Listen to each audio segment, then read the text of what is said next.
18h47. Vamos acrescentar 1 minuto, então, nesse último segmento. E voltamos a conversar com o ex-prefeito e candidato à Prefeitura de São Francisco de Itabapoana, Pedrinho Schereni, e também com Arnaldo Neto, torcendo para que a conexão continue assim. O áudio, tanto de Pedrinho como de Arnaldo, são muito bons. Parecem que estão no estúdio, né? Principalmente Pedro. Pedrinho parece que está aqui com a gente. E vamos lá, Arnaldo, a bola é sua. Pedrinho, nesse bloco a gente destina a falar sobre questões de projetos, a questão de plano de governo para o município. Antes de entrar especificamente no seu plano de governo, eu queria falar sobre um assunto que é polêmico e é recorrente. Você está aí com o mapa do município de São Francisco, aí você vê a extensão do litoral de São Francisco, que é muito maior do que a extensão do litoral de Campos, do que o litoral de São João da Barra, mas o município não é considerado produtor de petróleo. Claro que existe essa pendência aí de julgamento da partida dos royalties, né, que a gente não sabe como isso vai ficar. Hoje o Anselmo Góes até informou que poderíamos ter aí um adiamento, que o Fux está disposto a adiar a partilha, mas há um interesse de transformar São Francisco em produtor. Qual seria a sua luta nesse sentido? O que você já tentou fazer enquanto prefeito e qual seria a sua luta num novo mandato? Arnaldo, nós tivemos uma luta grande, tanto é que talvez, eu não sei se você saiba, nós temos inclusive uma ação judicial há muitos anos do município reivindicando isso, inclusive com estudo de cartografia feito pela UERJ. Quando eu saí do mandato, estava em fase da gente tinha solicitado até concordando com a perícia para poder confirmar que o estudo que o município tinha apresentado, e é um processo judicial que se arrasta, né, há um bom tempo, né, ao longo desses anos. Então o município tem uma batalha judicial que não é fácil, porque envolve vários outros municípios da região e de todo o estado do Rio, inclusive até aqui no Espírito Santo, mas o período que eu tive à frente ali, a gente lutou bastante, ficamos muito em cima dessa ação que já está aí, que já está esses anos todos, né, na Justiça Federal, sobre a reivindicação daquilo que se faça justiça realmente, que é o considerar o município, reconhecer o município como município produtor. É lógico que a nossa receita de royalties não a gente como limítrofe, para você ter uma noção, eu quando saí do governo em 31 de dezembro de 2016, nós recebíamos no mês cerca de R$600 mil. A atual governo chegou a receber até o dobro, 1.200.000 no mês, mas ainda assim é muito pouco, né, para uma extensão territorial, como você disse aí, olhando o mapa, né, que nós somos o 5º município maior de extensão territorial no Rio, no estado do Rio, que tem uma máquina com custeio realmente pesado, porque você tem que fazer a manutenção e fazer a máquina pública funcionar com uma receita que não é alta, uma receita baixa, mas a gente vai dar continuidade a essa luta. Estamos atentos também a esse julgamento. Na minha época, a gente tinha feito aí, junto com a Confederação Nacional dos Municípios, um estudo aqui de São Francisco, se essa partilha acabar passando no Supremo, o município ainda perde, porque o pouco que tem, naquele momento que eu tinha visto feito as contas, o município ainda aqui perde, né, um valor pequeno, mas perde por mês, e a gente tem que estar atento, né, a esse julgamento e continuar nessa batalha, né, reivindicando aí o reconhecimento do município de São Francisco como produtor de petróleo.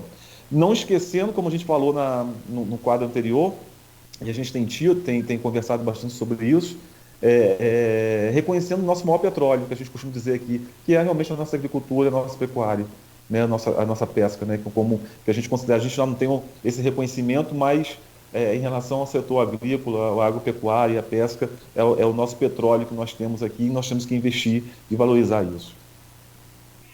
Essa questão da agricultura a gente já acabou conversando lá no bloco anterior, Pedro, mas se a gente for falar de plano de governo, há uma demanda muito forte, em qualquer pesquisa qual que se faz, que é a questão de saúde e educação. Você como médico e ex-prefeito, em plena pandemia que nós estamos vivendo, qual a sua avaliação da saúde de São Francisco na atual gestão e o que você pretende, caso eleito, o que você pretende mudar para atender melhor a população, se for a sua avaliação de que não seja tão boa assim? Quando eu peguei o governo lá em 2013, no dia 1º de janeiro, depois da posse, eu estive visitando aqui o hospital Manuel Carola e me deparei naquela ocasião, o hospital literalmente de portas fechadas, né, salários atrasados, médicos não tinham no plantão, e a gente foi na verdade, reconstruindo ao longo dos 4 anos. É bom lembrar aqui que no ano de 2016, o país viveu uma recessão jamais vista, né, com uma retração de quase 3,5% do PIB. Né? Eu passei um mandato com recursos atrasados de repasse do governo federal. Hoje, esse ano, mesmo com toda essa pandemia, e se a gente fazer um comparativo aqui de arrecadação nos meus 4 anos de mandato, com os 3 anos, eu não vou nem colocar nesse 4º ano, nesse último ano, por causa dessa pandemia, o município arrecadou a mais aí cerca de 40 milhões de reais acumulados. Este ano, o município perdeu, né, eu acredito que a saúde perdeu a oportunidade de fato, por exemplo, implantar o CTI no nosso Hospital Manuel Carola, com os recursos que foram transferidos, né, no auxílio, na questão emergencial, por medida provisória que o governo fez. A gente tem uma atenção básica hoje que não funciona. A gente anda nas localidades e a gente vê que os postos de saúde, a população reclama que não tem os remédios nos postos de saúde, que não tem as ambulâncias nos postos de saúde, que não tem os médicos atendendo, que vai lá que é a frequência de 15 em 15 dias, e às vezes algum posto que vai uma vez no mês. Então a gente precisa, né, a partir do ano que vem, eu já tenho isso mais ou menos desenhado, nós temos aí a nossa Secretaria de Saúde, a subsecretaria, a minha intenção é dividir em 2 subsecretarias, a subsecretaria de atenção especializada, que vai cuidar apenas do atendimento da média e alta complexidade, que vai cuidar do nosso hospital municipal Manuel Carola, que vai cuidar dos nossos postos 24 horas, né, que vai cuidar dessa rede da média e da alta complexidade, que vai cuidar da implantação do nosso CTI, de fato, que nós vamos implantar a partir do ano que vem, como equipe multidisciplinar, com dedicação exclusiva a esses pacientes, que vai cuidar, por exemplo, da abertura da nossa maternidade. A gente não pode aceitar mais que as gestantes daqui, as mães de São Francisco, tenham que ir para campos para ter seus filhos. E a outra subsecretaria, que será de atenção básica e de vigilância em saúde. O que é isso? Vai cuidar de reorganizar todos os programas da Secretaria Municipal de Saúde. A gente tem que estar indo trabalhando no enfrentamento da Covid, né, dessa pandemia, para o ano que vem ainda. Então a gente vai ter que continuar um trabalho intenso na questão da Covid, mas a gente não pode esquecer, por exemplo, de outros programas de combate a endemias como a dengue. Daqui a pouco a gente está no período de verão, período que vai chover, e a gente não pode parar. A gente tem que ter um foco hoje no que está aí, que é a pandemia do Covid, sim, mas a gente não pode deixar os outros programas da Secretaria de Saúde, né, parados, abandonados, sem uma atuação. E a gente vai ter que fazer essa atuação. E essa subsecretaria de Atenção Básica e Vigilância em Saúde, além dos programas, vai cuidar da nossa atenção básica, como, por exemplo, o nosso PSF, nosso Programa de Saúde da Família, né, onde tem os agentes comunitários, né, os nossos postos de saúde, equipando esses postos, colocando as ambulâncias nesses postos, reestruturando a questão médica e outras. A gente fala de médico, mas a gente tem a questão da odontologia, a gente quer ampliar o setor de fisioterapia no município, a gente tem visto isso no dia a dia, como que é o setor de reabilitação, como que é importante a gente está ampliando, a gente vê pacientes que têm aí, que tiveram AVC, ou pacientes que tiveram de politrauma, enfim, que precisa de ter um setor, por exemplo, como o setor de reabilitação funcionando e sendo ampliado no município que é um município extenso como São Francisco. Outra demanda, como eu coloquei na pergunta, é a questão da educação. Pedrinho, como que você avalia a educação pública de São Francisco de Itabapoana hoje e o que pretende fazer caso eleito? Eu acredito que a administração teve algumas falhas, quando, por exemplo, o fechamento de escolas, né? A atual gestão, e aí uma vontade, uma política educacional deles, né, que adotaram aí o fechamento de algumas escolas essas, principalmente da zona rural. E eu tenho esse compromisso, eu sempre fui contra o fechamento de escola, eu sempre digo que a educação ela não é um gasto, ela é um investimento. Pelo mais que aquela escola tenha um número pequeno de alunos, mas é um investimento que você faz. Você mesmo disse aí, olhando o mapa, olha a nossa extensão territorial, né, como que nossos alunos, as nossas crianças de uma zona rural, vai, mesmo o município oferecendo transporte, mas todo o risco que corre nesse transporte escolar até ser levado para uma outra escola maior para poder ter o seu ensino. Então nós vamos reabrir essas escolas do campo, essas escolas principalmente da zona rural que foram fechadas, trazendo uma educação mais perto dessas comunidades. O atual administração também fechou o ensino de jovens adultos, né? Praticamente funciona hoje só no centro da cidade, de maneira semipresencial, 3 dias na semana, se eu não me engano. Mas todos os polos que nós tínhamos no EJA, né, e que nós implantamos em várias localidades, foram fechados. E é uma situação que nós vamos colocar como prioridade a partir do ano que vem, de retomar esse ensino do EJA presencialmente, né, porque é muito gratificante quando a gente anda hoje e a gente encontra um adulto, né, às vezes até aquele pessoal mais lá da terceira idade que vem, né, agradecer porque antes, hoje consegue assinar o seu nome, né, e não mais colocar o dedo ali às vezes em alguma situação que precisava fazer, né, e sim vai lá consegue assinar o seu nome.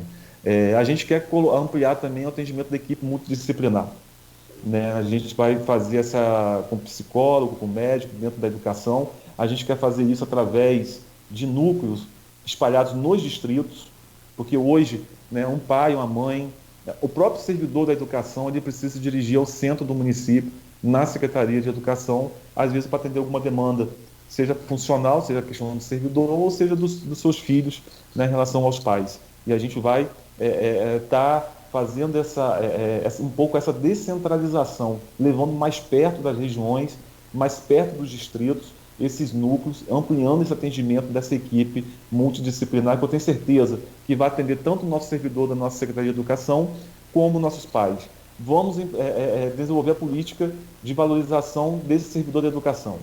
Quando eu entrei em 2013, Arnaldo, o município não pagava o piso do magistério, por exemplo. Nós fomos o primeiro governo que fez realmente, de fato, cumprir a lei federal, e ali em 2014 nós fizemos cumprir. Não foi favor, foi uma obrigação minha, sim, que eu tinha que fazer cumprir uma lei federal, né, que exige que o município pague o piso do magistério. E não hoje como está, onde a maior parte, uma parcela significativa dos professores tiveram que entrar na justiça, e estão na justiça ainda para receber o seu piso do magistério. Então, se Deus quiser, a partir do ano que vem, nós vamos atualizar esse piso, por exemplo, do magistério, e fazer cumprir o que a lei federal exige que seja cumprido.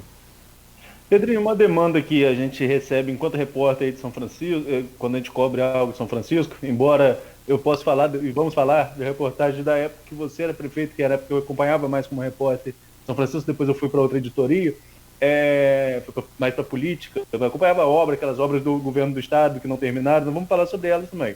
Mas antes eu queria falar sobre a questão de mobilidade urbana, sobretudo ali na área central. Muita gente diz que o município tem crescido e a demanda ali, a via não permite mais, não comporta mais todo o movimento em São Francisco. Há possibilidade de mudar? Há um projeto no seu governo de se mudar aí essa questão do trânsito no centro da cidade, sobretudo? Arnaldo, tanto é que o plano de mobilidade urbana foi feito, elaborado na minha gestão, né? Aprovado pela Câmara. Ali é uma discussão, um debate que a gente sempre faz o tempo todo, principalmente com o comércio da avenida principal de São Francisco. Eu sempre defendi o diálogo. Eu acho que a gente precisa, eu sempre tenho dito isso, a partir do ano que vem não é uma tarefa fácil, não vai ser fácil. Eu acho que a gente precisa sentar com a comunidade, sentar com a sociedade e dialogar e conversar aquilo que é melhor e que vai atender melhor a realidade daquela localidade. Falando dessa questão da mobilidade ali, eu entendo, e a gente chegou a fazer esse levantamento, inclusive todo o levantamento topográfico de todas as ruas e até as estradas ao redor do centro de São Francisco foram levantadas, porque a gente precisa melhorar a infraestrutura dessas ruas e dessas estradas. Eu sempre tenho dito isso, não adianta a gente pensar, para a gente pensar hoje até ali na avenida principal, eu preciso melhorar as ruas que dão acesso a essa avenida. Eu preciso melhorar a infraestrutura, quer dizer, as ruas estarem asfaltadas, as estradas alternativas, até para a gente tentar desviar, por exemplo, um caminhão de cano, um caminhão de carga pesada que passe dentro da avenida, ter uma válvula, ter uma via alternativa que saia lá para a RJ, né, e vá em direção, seja a Canabrava ou outras usinas aí de Campos, ou seja aqui para o Espírito Santo. Então a gente precisa melhorar essa infraestrutura e isso ficou até levantado, todo esse estudo de topografia levantado na nossa época que a gente deixou na Secretaria de Planejamento. A gente precisa sim enfrentar isso, né? A gente sabe que realmente a cidade, a área central ali tem crescido bastante. A gente precisa enfrentar isso, precisamos sentar e conversar, principalmente com o comércio da avenida, para ouvir as demandas, ouvir as reivindicações, mas precisamos também melhorar essa infraestrutura do entorno do centro, né, das nossas ruas, das vias de escape que a gente tem, porque a gente não adianta trazer um problema maior, às vezes, para o pedestre ou para o motorista. A gente tem que resolver esse problema deles e a gente precisa melhorar toda essa infraestrutura do entorno do centro também. A gente falou sobre a Ponte da Integração, que é uma obra daquele projeto do governo Pezão, o Somando Forças. Assim como outras, aí sim, como falei, que acompanhava mais de perto, nós tínhamos uma editoria que cobria só o João da Barra e São Francisco. Algumas obras começaram no seu governo, obras essas do Somando Forças com o governo do Estado, e que ficaram. Hoje, qual o panorama dessas obras e o que pretende você fazer como prefeito? Dá para o município assumir esses compromissos ou tem que lutar junto ao governo do Estado? Sobretudo eu falo da Orla de Santa Clara, algumas obras que vieram. Eu cheguei a cobrir a inauguração da Clínica da Família, então essa ainda chegou a inaugurar, mas tinha algumas obras em parceria com o Estado que ficaram pelo caminho. Como que estão essas obras hoje e qual é o seu projeto caso seja eleito? O Arnaldo, a obra do o Convênio Somando Forças, a única obra que ficou suspensa foi a orla da Praia de Santa Clara, a urbanização da orla da Praia de Santa Clara. Aquele convênio foi um convênio na época estipulado aí mais ou menos em torno de 6 milhões e meio, onde 95% do recurso é recurso estadual e apenas 5% é recurso municipal. Nós conseguimos avançar bastante ali na orla, e o Estado apenas naquela ocasião repassou, eram 10 parcelas, o Estado repassava uma parcela, a gente presta conta e vem a segunda e assim sucessivamente, então eram 10 parcelas. E quando a gente terminou o mandato, o Estado só tinha repassado apenas uma parcela. E aí, na época, eu chamei um procurador, nós prestamos conta, o Estado aprovou a prestação de contas da parcela que veio, e deixamos aí, usando, lógico, todo o amparo legal, a obra suspensa, né, até ter os outros repasses para poder a obra ir tocando. Né? A gente não, mas pelo menos a gente tentou deixar uma obra mais ou menos organizada. Né? A gente fez o calçadão e terminou, nós fizemos a ciclovia e terminou a primeira rampa de acessibilidade, mas ali ainda tem muita coisa. Ali tem previsão de outras rampas de acessibilidade, ali tem, tem previsto ali também a construção de quiosques, de banheiros, né, durante todo aquele 1,3 km da orla. A atual gestão chegou até a anunciar a retomada dessas obras. Né? Foi lá, andou, dizendo que quer retomar. Depois, para variar, como sempre, a culpa é de quem saiu. A culpa ficou para mim, né? O discurso hoje é que o município está inadimplente por minha causa, e é até bom essa oportunidade que eu tenho aqui para falar. A atual gestão alega que o município tem uma multa aí da Receita que foi pendência deixada por mim. Só que pendências essas que foi a atual gestão que foi informando a Receita, né, da vontade dela. Eu tenho acesso a toda essa documentação. Se foi com o intuito até de me atrapalhar ou prejudicar, mas eu fui com os meus advogados, tenho acesso a toda essa documentação, que ela diz que eu deixei de pendência, mas acabou o município informando na época a Receita várias documentações, notas de empenho, enfim, tudo de uma certa forma meio desorganizado, e a Receita aí colocou o município no calque, né, na inadimplência. É bom dizer que eu não deixei dívida.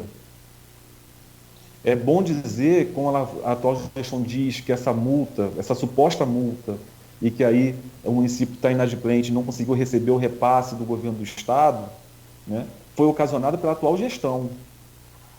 Eu, quando assumi em 2013, Arnaldo, a gente aqui tinha uma dívida, por exemplo, previdenciária, que eu parcelei, na época, se não me engano, por 20 anos, justamente para regularizar a situação do município, quando eu peguei, né, e consegui receber todas as emendas parlamentares que foi destinado ao município de São Francisco.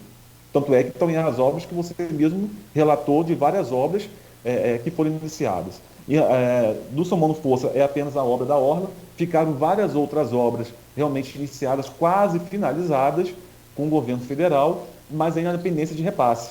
Né? A gente sabe que os repasses, a maior parte deles é do governo federal também, em relação às outras obras, e aí fica nessa pendência de repasse que não é do repasse do município. Em relação à Orla de Santa Clara, nós vamos sentar junto com o governo do Estado e ver se a gente consegue. Primeiro, a gente vai ter que regularizar a situação do município, né, em relação aí o CALC, ver quais são as pendências desse CALC, para poder regularizar, para o município ter suas certidões em dia, para estar recebendo, ver se realmente isso de fato está acontecendo. Depois disso, ir ao governo do estado ver se esse convênio como é que está a fase desse convênio, se esse convênio já foi finalizado, o prazo já foi expirado ou não, se a gente consegue recuperar, ou se a gente consegue colocar recursos novos, seja via governo do estado, ou seja até via uma emenda parlamentar, né, um deputado federal, para a gente tentar finalizar essa obra da Orla de Santa Clara, para poder entregar não só a comunidade de Santa Clara, mas todo o município de São Francisco, né, todos os turistas que frequentam aí as nossas praias. Mas reforçando isso a você, que é muito fácil e muito cômodo botar a culpa sempre no quem saiu, porque quem saiu não tem o direito, às vezes, de defender. Né? Por isso que eu estou tendo esse direito aqui agora, de dizer isso, né? De, às vezes, artimanhas que tentam fazer para poder sempre, talvez, justificar a incapacidade, a incompetência de um governo que não consegue realmente andar com as próprias pernas e planejar aí essas obras para o nosso município. Pedrinho, tem uma outra questão que acaba sendo de competência do Estado, mas cada vez mais os municípios têm atuado como parceiros, que é a questão da segurança pública. Eu queria saber, no eventual novo governo Pedrinho Schereni, como seria a política de enfrentamento à violência, como seria o suporte de segurança pública, sobretudo na questão da Guarda Municipal? A gente precisa, primeiro, fazer um trabalho de prevenção. Eu acho que a prevenção ela é uma base que a gente precisa trabalhar nas comunidades e integrar a nossa Guarda Municipal com vários projetos da nossa assistência social, da Secretaria de Esporte, Educação, nas nossas localidades. Essa semana mesmo tive uma reunião, por exemplo, com jovens, onde a gente tinha, no nosso período lá de 2013 a 2016, várias escolinhas de futebol, enfim, várias modalidades esportivas. Então, a gente precisa trabalhar primeiro com a prevenção, né? E segundo, a gente precisa, a nossa Guarda Municipal hoje, a gente precisa ter um investimento ali dentro, pesado.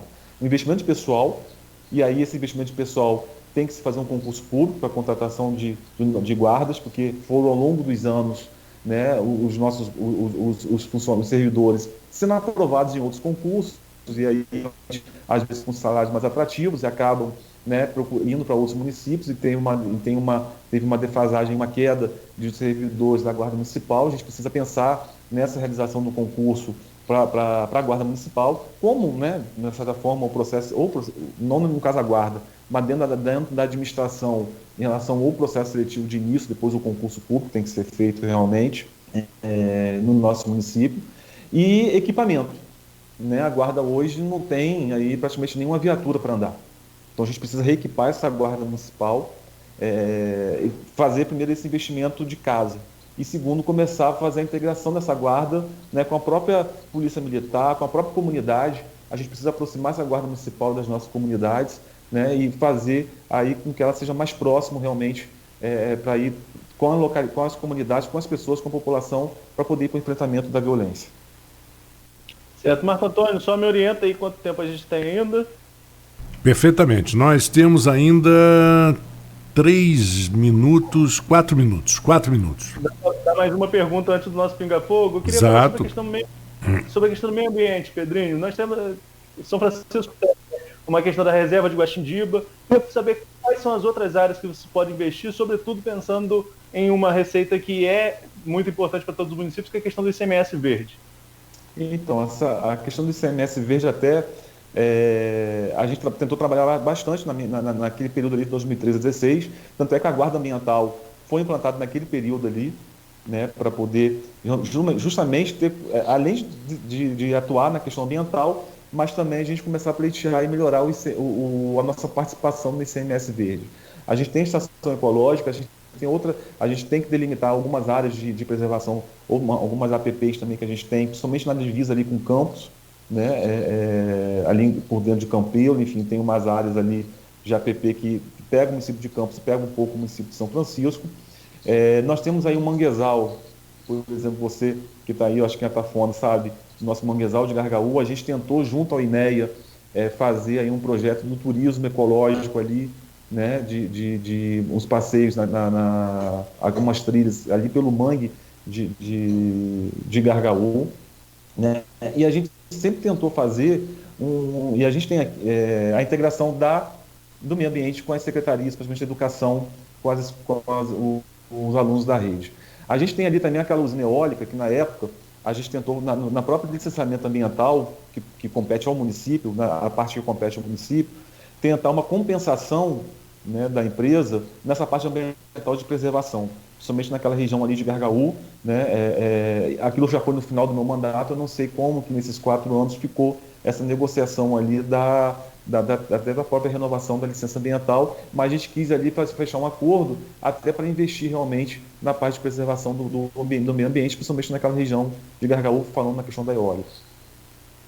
Certo, agora eu estou fazendo com todos os candidatos, Pedrinho, esse encerramento, antes de deixar você colocar as suas declarações finais, fazer um pinga-fogozinho sobre os nomes que estão na corrida, né? Porque a gente falou muito aqui de 3 nomes, mas hoje são 4 candidatos, né, a prefeito de São Francisco. Nós vamos entrevistar todos eles, inclusive o Marcelo Mansur, que está indeferido com recurso, enquanto ainda não há um desfecho. A gente tinha uma entrevista aqui na quinta-feira já anunciando. Então eu vou falar o nome do candidato, que se resumir assim, 2, 3 palavras, o que você tem a dizer sobre cada um deles. Começo pela prefeita Francimara. Tem como característica principal um governo de um autoritarismo. O candidato ex-deputado, ex-vereador Papinha. O Papinha, na verdade, eu vou ficar devendo um pouco essa resposta. Não do Papinha, né? O Papinha, a única informação que eu tenho, que toda a vida, a trajetória política dele foi em Campos, se não me engano, vereador, deputado estadual, né? E veio para aqui, para São Francisco, agora transferindo o título, né, para poder ser candidato aqui. E o candidato Marcelo Mansur? O Marcelo Mansur tem um pouco contato, mas é de uma família, de uma tradição política, desde a época, né, do município de São João da Barra, ainda quando era um município só, né, mas é uma pessoa que eu não tenho esse próximo contato, mas que tem uma tradição na política do município de São Francisco, ainda em São João da Barra. Certo. Marco Antônio? Gostaria apenas de dar ao Pedrinho a oportunidade agora de dar suas opiniões finais, agradecer e primeiro agradecer ao Pedrinho por estar conosco, né? Pedrinho, a palavra é sua. Tem mais ou menos 1 minuto exatamente. Marco Antônio, eu que quero agradecer ao senhor e ao Arnaldo essa oportunidade. Eu sempre deixei claro aqui na outra entrevista que vocês, a Folha, durante tudo que eu passei esses 4 anos, sempre tiveram esse cuidado de dar um espaço para a gente poder se manifestar. Então eu agradeço aqui o carinho de vocês da Folha, de todos vocês comigo. Dizer que essa campanha está sendo para mim muito importante, muito especial, porque durante as nossas caminhadas no dia a dia, as nossas reuniões, a gente tem escutado também como que as pessoas estão sentindo falta, realmente, de um governo que olhe para o povo, de um governo que atenda e que sabe escutar a população. Eu sempre tenho dito que é lógico que ninguém vai resolver tudo de uma hora para outra, mas a gente tem que saber escutar e ouvir, né? Saber escutar e ouvir e resolvendo, né, os problemas de todas as nossas localidades, as nossas comunidades. Agradeço aqui o carinho que eu tenho recebido de todas as localidades que eu passei até agora, de todo o carinho da população, que tem me recebido muito bem, graças a Deus, e eu tenho muita fé em Deus que a gente vai ter aí uma vitória no dia 15 de novembro, uma confiança muito grande, como disse, um grupo que é o melhor grupo que o São Francisco tem, um grupo mais bem preparado, um grupo, se a gente fizer uma reflexão, foi o único, de todos os governos, um único governo que, por exemplo, pagou o salário do servidor público em dia e dentro do mês, foram os governos deste grupo, ou seja, Pedro Schereni e Pedrinho Schereni. Isso a gente anda de cabeça erguida, que com todas as dificuldades, o nosso papel a gente cumpriu sempre esse olhar muito especial para aquele que mais precisa. Agradeço aqui o carinho de todos vocês, né, o carinho de toda a região. A gente recebe aqui até mensagens de São João da Barra, de Campos, até aqui de Presidente Kennedy, mas um abraço especial aqui à nossa população de São Francisco. Um abraço para você, Pedrinho, muito obrigado. Arnaldo, também uma boa noite para você. Amanhã nós teremos aqui, vamos interromper a sequência de São Francisco, vamos conversar com o Djamir, que é o candidato, que hoje até já fez o teste conosco aqui de comunicação, e que ele estava com Covid-19 e está se recuperando bem, segundo ele. e amanhã vamos conversar com ele. Tá bom, Arnaldo? Um abraço para você. Isso. Pedrinho, um grande abraço para você, prazer em vê-lo e sucesso na sua campanha. Obrigado, Marco Antônio, obrigado, Arnaldo. Um abraço, valeu, Pedrinho.